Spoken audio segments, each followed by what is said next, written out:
अगर बच्चा हम एकाग्रता पूर्वक अपने पाठ को, तो हमें लगता है कि फेल कैसे हम हो गए। आपके ग्रंथ इतने बड़े बड़े नहीं, हमारे ग्रंथ इतने मोटे मोटे हैं।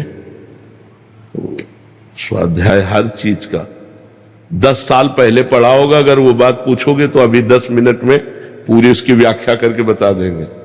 अगर आप प्रयासरत हो, प्रयत्नरत हो, तो अपने विषय में असफल कैसे हो जाते हो।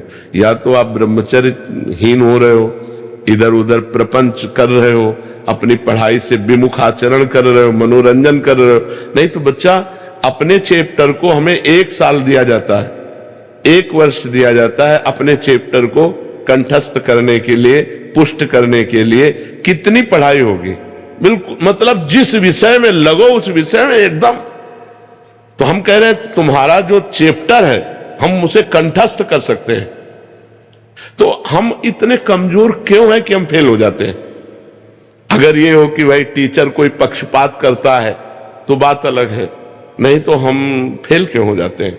कहीं ना कहीं हम गलत हैं, हम अपनी गलती को सुधारें। और असफलता मिलना सफलता का एक प्रतीक है कि हमें और जोश आना चाहिए। आप जीवन में कभी असफल नहीं होंगे। रात दिन पढ़ाई करो, ब्रह्मचर्य से रहो, भगवान का नाम जप करो, माता पिता की आराधना करो। कौन सी उन्नति जो तुम्हारे चरणन चूम ले, कौन सी उन्नति जो चरणन चूम ले। इसलिए हमें तो लगता है कि हम अपने धर्म ग्रंथों को ऐसे याद किए हैं जैसे काका गागा नहीं याद किया जाता, ऐसे याद, उठते बैठते चलते फिरते जो पद है, पूरी 84 जी, पूरा सुधा निधि जी, पूरी सेवकवाणी, पूरी स्फुटवाणी, उसे जिस विषय में लगे तो अपने विषय में लगे, जिस विषय में लगे तो एकदम लगे। तो आप फेल कैसे हो गए। अपने विषय का ज्ञान आपको क्यों नहीं है। ऐसा तो कोई चैप्टर प्रश्न दिया नहीं जाता जो क्लास का ना हो। मान लो आप 12वीं में हैं तो 12वीं के क्लास के अंतर्गत ही आपको दिया जाएगा। ऐसा नहीं है कि आपको आगे का दिया जाए। आप जितनी क्लास में पहुंचते जाएंगे योग्यता, उतना ही आपको प्रश्न दिया जाएगा। तो हमको अपने चैप्टर को घुस करके घुन की तरह लगना चाहिए। जैसे गेहूं में घुन लग जाता है ना, पूरा खोखला कर देता है, ऐसे में अपने चैप्टर में लग करके पूरे चैप्टर को अपने माइंड पे बैठा लेना चाहिए। हमारा माइंड बहुत विस्तार से है, अनंत जन्मों के संस्कार भरे हुए हैं, छोटी सी चिप में मन की अनंत जन्मों के। तो ये सब पूरा आपको भर लेना चाहिए।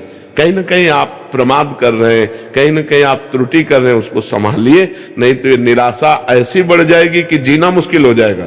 बच्चे, अभी बच्चे हैं ना, अब जैसे देखा कि जैसे इन्होंने कहा हमारे दोस्त सफल हो रहे हैं, तो दोस्तों के सामने नीचा, घर परिवार में जाने पर कि यार हमने यार इतने रुपए लगाए और तुम फेल हो गए, यार ठीक नहीं है।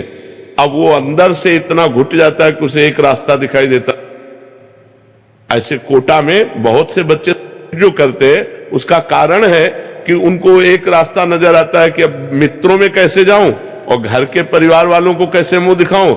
हर जगह ये आता है कि फेल फेल फेल, तो इससे अच्छा है कि हम कर लेते। कोई रास्ता थोड़ी है।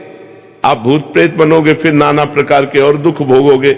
हमें चाहिए कि हम अपनी गलतियों का सुधार करें। मोबाइल में रील देखने में समय बर्बाद ना करें, गेम देखने में बर्बाद ना करें, गर्लफ्रेंड बॉयफ्रेंड वाली झंझट में ना पड़े, इस प्रपंच में ना फंसे। अगर आप सही से चलो और ब्रह्मचर्य धारण करो तो ब्रह्मचर्य में इतनी सामर्थ्य है कि सब कुछ याद हो सकता है। बच्चा, सब कुछ याद हो सकता है। तो आप निराश मत हो, संयम में चलो और आगे उन्नति को प्राप्त हो। ऐसा नहीं कि बराबर अवनति हार ही हाथ लगेगी, ऐसा नहीं है। आप प्रयासरत रहो, ठीक है।